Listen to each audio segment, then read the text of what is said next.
Hello friends, अपना अध्याय कौन सा चल रहा है भाई? अध्याय का नाम क्या अपने पास? अध्याय कौन सा चल रहा है? विलयन। ठीक है, विलयन को अपन ने बहुत सारे पार्ट्स में डिवाइड किया था, बांटा था। ठीक है, उसका जो पहला भाग था अपने पास कौन सा? सांद्रता पर। इसके अपन थ्योरी भी पढ़ चुके हैं, इसके अपन न्यूमेरिकल भी कर चुके हैं। ठीक है, अब जो दूसरा भाग था इसका कौन सा भाई? शुद्ध द्रव का वाष्प दाब। उसको आज अपन ठीक है डिटेल में डिस्कस करेंगे। ठीक है, तो टॉपिक डाल दिया अपन ने शुद्ध द्रव का वाष्प दाब। इसके बारे में अपन आज डिटेल से डिस्कस करेंगे। ठीक है, चलो तो इस टॉपिक को पढ़ने के लिए अपन थोड़ा सा जो 11th का पार्ट था आपका, ठीक है, उसको रिवाइज करते हैं।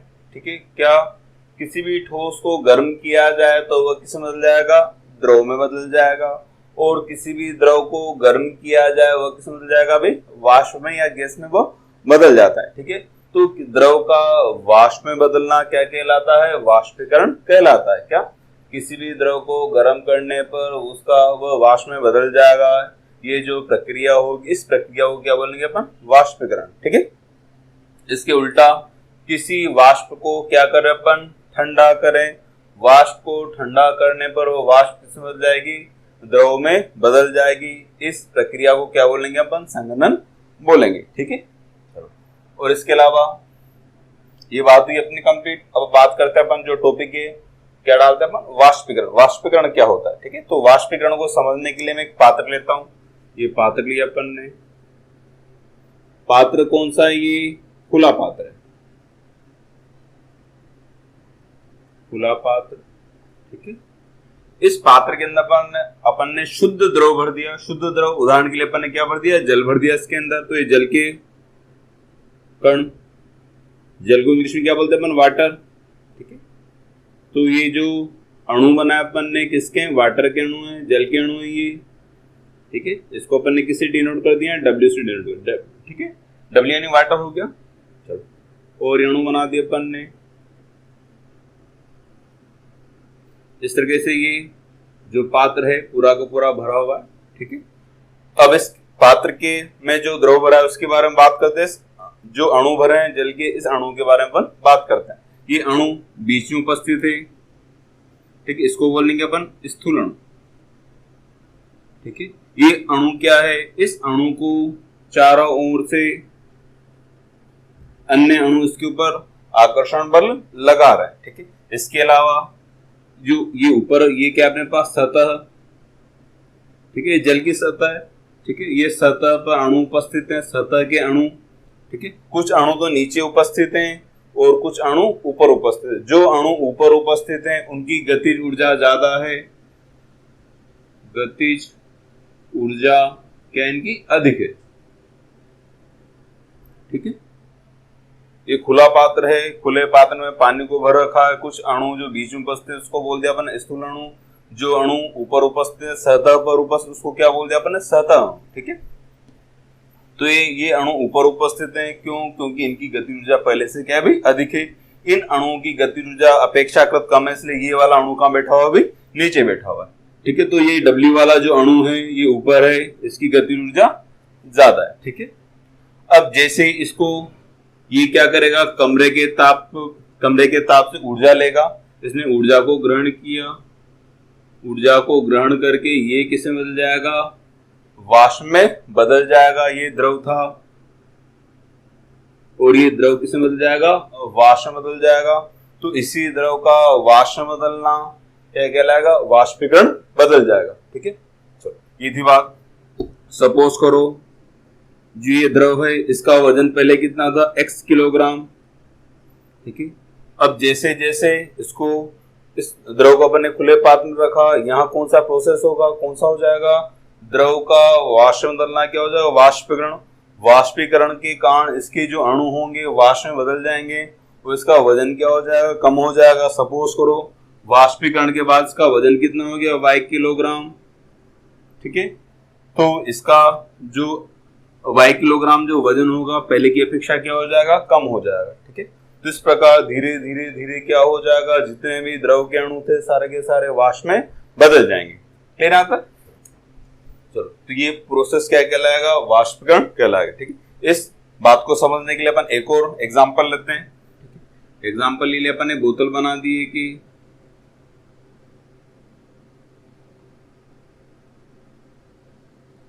इस बोतल में अपन ने यहाँ तक पानी भर दिया, और इसका ढक्कन क्या है भाई, इस बोतल का ढक्कन क्या हुआ है, खुला हुआ है। तो जितनी भी वाष्प थी, ये इसका जो पानी था क्या हो जाएगा, ठीक है। बोतल कहाँ रख रखा आपने, धूप में रख दिया, तो धूप की वजह से ये गर्म होके पानी सारा का सारा वाष्प में बदल जाएगा, और जो बोतल का वजन था ये वजन क्या हो जाएगा भाई, कम हो जाएगा। तो ये जो प्रक्रिया है ये क्या कहलाई, अपने वाष्पीकरण कहलाई। एग्जाम्पल जो अपने दैनिक जीवन होता है उसमें क्या एग्जाम्पल इसका, कपड़े सुखाना इसका बेस्ट एग्जाम्पल है। अपन क्या करते हैं, कपड़े धोते हैं और जो गीले कपड़े होते हैं उसको कहाँ डाल देते हैं, धूप में डाल देते हैं, तो धीरे धीरे कपड़े क्या हो जाते हैं, सूख जाते हैं। ठीक है,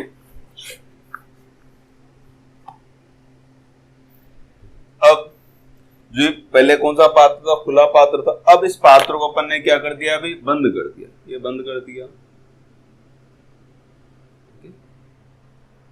बंद करने पर क्या होगा, जो पहले प्रोसेस था वो तो चल रहा था, कौन सा प्रोसेस चल रहा था पहले, वाष्पीकरण का प्रोसेस, वाष्पीकरण की प्रक्रिया पहले से चल रही थी। कौन सी प्रक्रिया, द्रव का वाष्प में बदलना।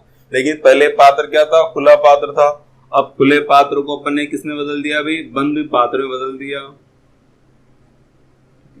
बंद पात्र में बदलने से जो ये वाला अणु था ये ऊपर गया, ऊपर जाके किससे टकराया, पात्र की दीवार से टकराया। और जो वाष्प, ये पहले कौन सा था, द्रव, ठीक है, द्रव किसमें गया, वाष्प में गया। ठीक है, द्रव का जो अणु था ये वाष्प में बदल गया, वाष्प में बदल के किससे टकराया, पात्र की दीवार से टकराया। और पात्र की दीवार से टकरा के जो वाष्प था, वाष्प किसमें बदल गई, वापस जो वाष्प किसमें बदल गई, द्रव में बदल गई। और इस वाष्प का द्रव में बदलना क्या कहलाता है, संघनन। क्या कहलाएगा ये, संघनन। ठीक है, और संघनन को इंग्लिश में क्या बोलते हैं अपन, कंडेंसेशन, कंडेंसेशन। ठीक है, इस प्रकार वाष्प का द्रव में बदलने की दर होती है, उसको क्या बोला अपन ने, आरसी। आरसी का मतलब रेट ऑफ कंडेंसेशन। ये क्या हो जाएगा, रेट ऑफ कंडेंसेशन। ठीक है, फुल नेम चाहे तो। ठीक है, तो क्या वाष्प का द्रव में बदलना क्या कहलाएगा, संघनन। ये इसकी जो दर होगी उसको किससे बताएंगे अपन, आरसी से बताएंगे। इसी प्रकार से द्रव का वाष्प बदलना क्या कहलाता है, वाष्पीकरण। और वाष्पीकरण की दर को क्या बोलेंगे अपन, आर ई। ठीक है, तो अब क्या कर रखा है अपन ने, पात्र को बंद कर रखा है, द्रव किसमें बदलेगा, वाष्प में।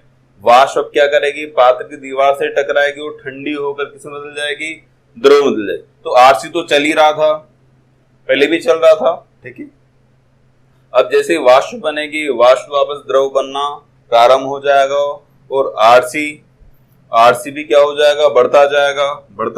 आरसी का मान क्या होगा, बढ़ता रहेगा। ठीक है, जो आर ई था, आर ई यानी क्या हो जाएगा, वाष्पीकरण की दर।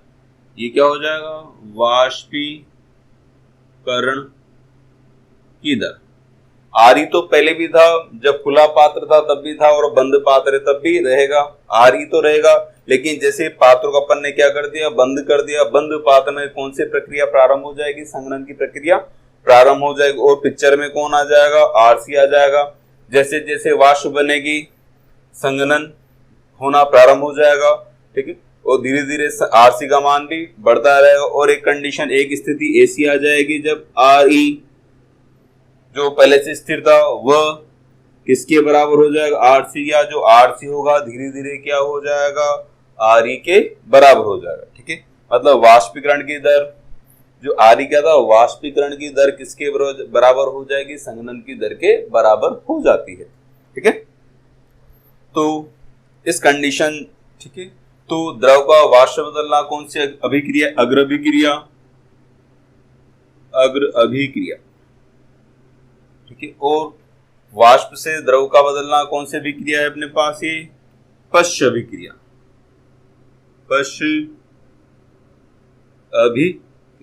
ठीक है।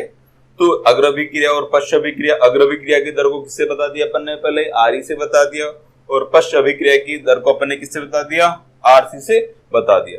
तो ऐसी स्थिति जब क्या होता है, अग्र अभिक्रिया की दर मतलब आर ई और पश्च अभिक्रिया की दर मतलब RC दोनों एक दूसरे के बराबर हो जाती है, तो यहाँ क्या स्थापित हो जाएगा?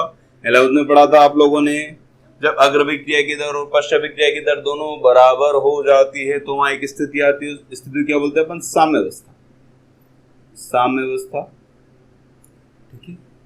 तो अब यहाँ कौन सी कंडीशन आ जाएगी? साम्यावस्था वाली स्थिति यहाँ अपन को मिल जाती है, ठीक है। तो साम्यावस्था पर, ठीक है, अब जो वाष्प होगी, ये वाष्प क्या करेगी? इस पात्र की दीवार पर और इस द्रव की सतह पर दाब डालेगी, ठीक है। वही जो दाब होगा, जो दाब डाला जाए किसके द्वारा? वाष्प के द्वारा, ठीक है। साम्यावस्था पर वाष्प के द्वारा जो दाब डाला जाएगा वही दाब क्या कहलाएगा? वाष्प दाब कहलाता है, ठीक है। और जो वाष्प दाब का मान क्या होता है? हर द्रव के लिए क्या होता है? एक फिक्स होता है, ठीक है।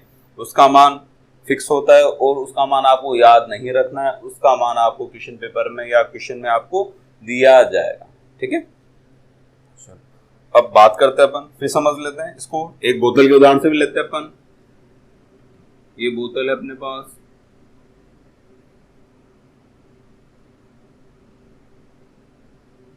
ठीक है। बोतल पहले क्या थी? बोतल का ढक्कन नहीं था, बोतल में अपन ढक्कन डाल दिया, मतलब ढक्कन डालने का मतलब क्या हो गया? ये तो कौन सा पात्र था? खुला पात्र।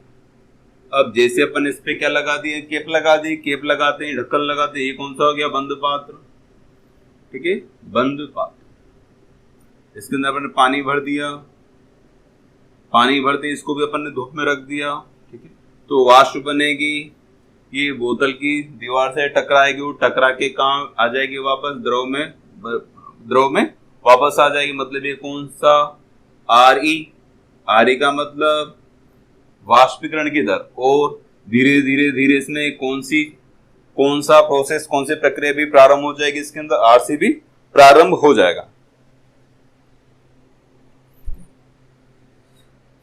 RC भी प्रारंभ हो गया, ठीक है। RC, RE और RC दोनों एक दूसरे क्या हो जाएंगे? बराबर हो जाएंगे, साम्यावस्था आ जाएगी। साम्यावस्था पर जो वाष्प के द्वारा जो पात्र की दीवार पर या द्रव की सतह पर जो दाब डाला जाएगा वही दाब क्या कहलाएगा? ठीक है, उस द्रव का क्या कहलाएगा? वाष्प दाब कहलाता है, ठीक है। तो अपनी परिभाषा लिख लेते हैं अपन। परिभाषा क्या होती है? ठीक है, जब कोई द्रव साम्यावस्था को प्राप्त कर ले, साम्यावस्था पर उस शुद्ध द्रव की वाष्प द्वारा पात्र की दीवार पर जो दाब डाला जाता है वही दाब क्या कहलाता है? वाष्प दाब कहलाता है। इस वाष्प दाब का मान हर प्रत्येक द्रव के लिए अलग अलग होता है लेकिन निश्चित होता है, ठीक है। तो ये परिभाषा अपन ने वाष्प दाब के बारे में पढ़ी, ठीक है। और एक इसके बारे में शुद्ध द्रव का वाष्प दाब, ठीक है। शुद्ध द्रव का वाष्प दाब ध्यान रखना, क्योंकि इसके बाद अपन क्या पढ़ेंगे? अशुद्ध द्रव। अशुद्ध द्रव का मतलब उसमें हम मिक्सिंग कर देंगे, विलेय और विलायक मिला देंगे। फिलहाल अपन क्या पढ़ रहे हैं? शुद्ध द्रव का वाष्प दाब। तो शुद्ध द्रव का वाष्प दाब निश्चित होता है, इसका मान, ठीक है, समय के साथ नहीं बदलता है, या मिक्सिंग करने पर इसका मान नहीं बदलता है। इसका मान हमेशा क्या होगा? नियत रहता है, और इसका मान आपको क्वेश्चन में दिया जाएगा, ठीक है। और अपन अशुद्ध द्रव का पूछा जाएगा, जो अपन अगले जो नेक्स्ट लेक्चर होंगे वहां पढ़ेंगे इसके बारे में, ठीक है। चलो, तो फिर ठीक है, तो ये फोटो आपको ध्यान रखना है, ठीक है। द्रव से वाष्प और वाष्प से द्रव के बारे में उनको ध्यान रखना है। तो ये टॉपिक अपना क्या हुआ? शुद्ध द्रव का वाष्प दाब कंप्लीट हुआ।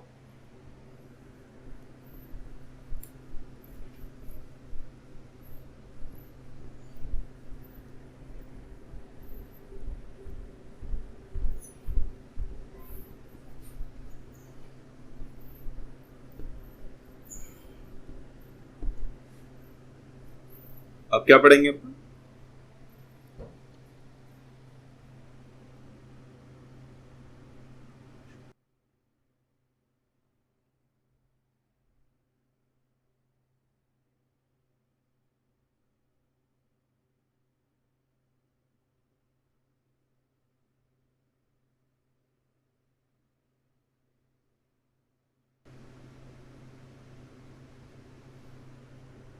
ठीक है, अगला हेडिंग क्या है अपना? छोटा सा, ठीक है, इसका न्यूमेरिकल पूछ लेते हैं। मतलब 2 नंबर का क्वेश्चन आ जाता है। कैसे क्वेश्चन आता है? वाष्पीकरण को प्रभावित करने वाले कारकों के बारे में वर्णन कीजिए, ठीक है। तो 2 नंबर का क्वेश्चन आ जाता है, उस क्वेश्चन को डिस्कस करें, ठीक है। तो पहला क्या है इसमें एग्जाम्पल? ठीक है, पहला जो कारक है, कारक क्या है? ताप, ठीक है, तापमान, ठीक है। तो अभी सभी जानते हैं अपन, तापमान को बढ़ाने पर तापमान यानी क्या हो जाएगा, टेम्परेचर, टेम्परेचर बढ़ाने पर RE यानी वाष्पीकरण की दर भी बढ़ जाती है, ठीक है। एग्जाम्पल लेता मैं सीधा सा, ठीक है। गर्मी में कपड़े सुखाते हैं, ठीक है। तो एक तो अपन ने गर्मी में कपड़े सुखाए, एक अपन ने बरसात के टाइम या सर्दी के टाइम कपड़े सुखाए। तो गर्मी में कपड़े क्या हो जाते हैं, जल्दी सूख जाते हैं। क्यों? क्योंकि गर्मी में टेम्परेचर ज्यादा होता है, टेम्परेचर ज्यादा होगा तो रेट ऑफ इवेपोरेशन, वाष्पीकरण की दर भी क्या हो जाएगी, ज्यादा हो जाएगी, ठीक है। दूसरा, ठीक है, क्या, पृष्ठीय क्षेत्रफल, पृष्ठीय क्षेत्रफल, इसको किससे बताया, ए से, ए यानी एरिया, ठीक है। यदि किसी द्रव का पृष्ठीय क्षेत्रफल ज्यादा कर दिया जाए तो ज्यादा अणुओं को ऊर्जा मिलेगी, और ज्यादा अणुओं को ऊर्जा मिलेगी तो RE यानी वाष्पीकरण दर भी क्या हो जाएगी, ज्यादा हो जाएगी। मतलब क्षेत्रफल बढ़ने पर RE का मान भी क्या हो जाता है, भी अधिक हो जाता है, ठीक है। दूसरा, नेक्स्ट, द्रव की प्रकृति, द्रव की प्रकृति को समझने के लिए अपन एक छोटा सा एग्जांपल लेते हैं। ये 3 पात्र ले लिए अपन ने। पहले पात्र में जल भर दिया, सेकंड में पेट्रोल भर दिया, और तीसरे में क्या भर दिया अपन ने, शहद भर दिया। तीनों को अपन ने धूप में रख दिया। पेट्रोल को जैसे धूप में रख देंगे फटाफट इसका वाष्पीकरण हो जाएगा और यहाँ से क्या हो जाएगा, गायब हो जाएगा, ठीक है। तो पेट्रोल की जो वाष्पीकरण की दर होगी वे बहुत अधिक होती है, शहद की सेहत पे कोई असर नहीं होगा, ठीक है। नेक्स्ट, ठीक है, शुष्क हवा। ये कोई पात्र है, इसमें जल भरा हुआ है, इसके ऊपर अगर अपन शुष्क हवा को बहाएं तो जो शुष्क हवा होगी, इस द्रव, जो जल होगा इस द्रव की वाष्प को अपने साथ लेके चली जाएगी। मतलब यदि किसी द्रव की सतह पर शुष्क हवा का बहाव किया जाए तो वाष्पीकरण की दर क्या हो जाती है, बढ़ जाती है, ठीक है। तो इस तरीके से ये अपने पास ये कारक थे, ठीक है। चलो, एक और टॉपिक छूट गया इसके अंदर, क्या था, एक ग्राफिकल रिप्रेजेंटेशन। इसका कौन सा,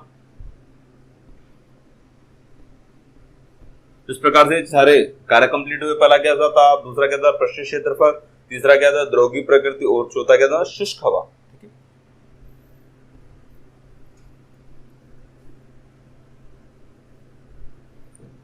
वाष्प दाब को समझने के लिए या वाष्पीकरण की दर और संघनन की दर को समझने के लिए अपन एक ग्राफ बनाते हैं, छोटा सा ग्राफ 1 नंबर में पूछ लेते हैं कभी कभी, ठीक है। तो ये अपने पास समय, ठीक है। चलो, तो इस ग्राफ, ये एक्स एक्सिस और ये अपने पास वाई एक्सिस। तो इस वाई एक्सिस पे लिया अपन ने RE, RE का मतलब वाष्पीकरण की दर, ठीक है। वाष्पीकरण की दर क्या होती, ठीक है, स्थिर होती है, ठीक है। इसलिए इसको अपन स्ट्रेट लाइन से, सरल रेखा से अपन ने बढ़ाया, ठीक है। जैसे द्रव किसमें बदलेगा, वाष्प में बदलेगा, ठीक है। तो धीरे RE का मान तो क्या रहेगा, स्थिर रहेगा। लेकिन जैसे जैसे वाष्प बनेगी, वाष्प किससे बदल जाएगी, द्रव बदल जाएगी। कौन सी प्रक्रिया प्रारंभ हो जाएगी, संघनन। धीरे धीरे वाष्प बनेगी, धीरे धीरे RC आएगा, और धीरे धीरे RC का मान क्या हो जाएगा, बढ़ जाएगा, ठीक है। वाष्प नहीं थी तो RC क्या रहेगा, 0, ठीक है। तो जैसे ही वाष्प नहीं तो RC भी 0, तो ये 0 से स्टार्ट होगा, और जैसे जैसे वाष्प बढ़ती जाएगी, वाष्प का मान बढ़ेगा, RC का मान भी क्या होगा, बढ़ता जाएगा। और ये बढ़ते बढ़ते बढ़ते बढ़ते बढ़ते एक कंडीशन ऐसी आएगी जिस पर क्या हो जाएगा, RE और RC दोनों क्या हो जाएंगे, बराबर हो जाएंगे। इस कंडीशन पे RE और RC दोनों क्या हो जाएंगे, बराबर हो जाएंगे। और बराबर होती कौन सी अवस्था आ जाएगी, साम्य अवस्था आ जाएगी, और यही क्या कहलाएगा अपने, वाष्प दाब, ठीक है। तो ये क्वेश्चन आ जाता है, वाष्प दाब को समझाने के लिए आप एक ग्राफ बनाओ। तो ग्राफ में ये वाला जो पोर्शन रहेगा, ये वाला जो भाग रहेगा, ये किसका रहेगा, RE।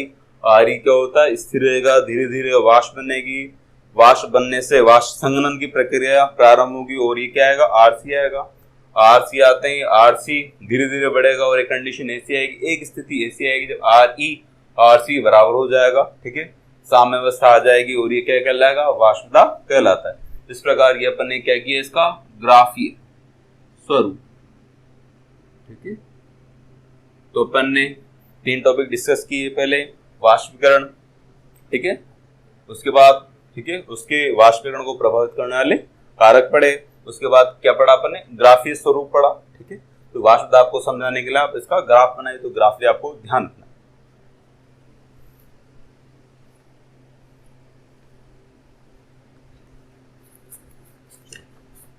देख लेते हैं तो एक छोटा टॉपिक प्रैक्टिकली पर्पस। ये कोई बोतल है,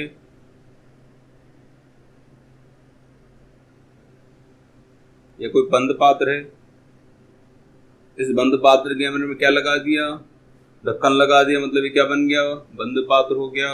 प्रैक्टिकल करें अपन इसका। ही इस पात्र के अंदर मैंने पानी भर दिया, कोई द्रव भर दिया, ठीक है। द्रव की कुछ देर बाद क्या बन जाएगी, वाष्प बनेगी। और वाष्प क्या करेगी, वाष्प दाब पात्र की दीवार पर क्या लगाएगी, वाष्प दाब। अब इसको अपन प्रायोगिक रूप से चेक करना चाहे तो कैसे करेंगे, इस पात्र की दीवार में छेद कर देंगे छोटा सा, ठीक है। छेद करके, ये छेद किया अपन ने,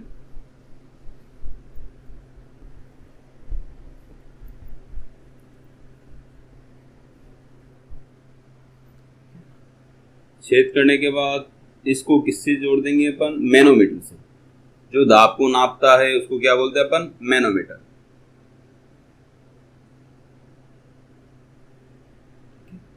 इसको जो यंत्र है नाम इसका मैनोमीटर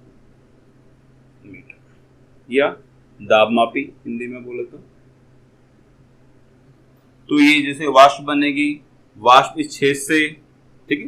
दाब मापी में क्या होता है, पारा भरा होता है, दो भुजाएं इसकी, ठीक है। दोनों भुजाओं में पारा भरा होगा, ठीक है। अब जैसे द्रव आएगा, ठीक है, द्रव से क्या बनेगी, वाष्प बनेगी। वाष्प बन के क्या करेगी, इस छेदने से बाहर निकलेगी और पारे के ऊपर क्या डालेगी, दाब डालेगी। दाब डालते ये वाला जो ये वाली सतह पारे की नीचे जाएगी और ये क्या जाएगी, ऊपर जाएगी। जैसे जैसे वाष्प बनेगी, पहले क्या था, द्रव, द्रव से क्या बनी, वाष्प बनी, वाष्प से क्या डालेगी, वाष्प दाब, ठीक है। जैसे प्रक्रिया प्रारंभ होगी, जैसे कोई इक्वेशन स्टार्ट होती है तो उसको क्या बोलते हैं अपन, t बराबर 0, ठीक है। t बराबर 0 पर ये क्या रहेगा, द्रव रहेगा, ठीक है। और वाष्प का मान क्या रहेगा, 0। और कुछ समय बाद t साम्यावस्था पर ये वाष्प, ठीक है, पिक्चर में आ जाएगी, बनना स्टार्ट होगी। तो ये धीरे धीरे इसका मान क्या हो जाएगा, बढ़ता जाएगा। जैसे वाष्प बनेगी, वाष्प क्या डालेगी, वाष्प दाब डालेगी, और दाब क्या हो जाएगा, बढ़ता जाएगा। जैसे दाब बढ़ेगा, वाष्प आएगी, इसको धक्का मारेगी, तो ये वाली सतह तो नीचे चली जाएगी और ये वाली सतह कहाँ चली जाएगी, ऊपर चले। तो धीरे धीरे ये धीरे धीरे बढ़ते रहेगी। और एक निश्चित समय के बाद क्या हो जाएगा, कौन सा समय के बाद, जब साम्यावस्था आ जाएगी, जो आर ई होगा ये किसके बराबर हो जाएगा, आर सी के बराबर हो जाएगा। दोनों बराबर साम्यावस्था आने पर वाष्प दाब का मान नियत हो जाएगा, और ठीक है, वाष्प का मान नियत हो जाएगा और वाष्प दाब का मान भी क्या हो जाएगा, नियत हो जाता है, ठीक है। तो ये अपन ने क्या सिद्ध किया, इसका प्रयोग द्वारा अपन क्या कर सकते हैं, वाष्प दाब का मान भी ज्ञात कर सकते हैं। किसकी सहायता से ज्ञात करेंगे अपन, मैनोमीटर की सहायता से इसको ज्ञात करेंगे।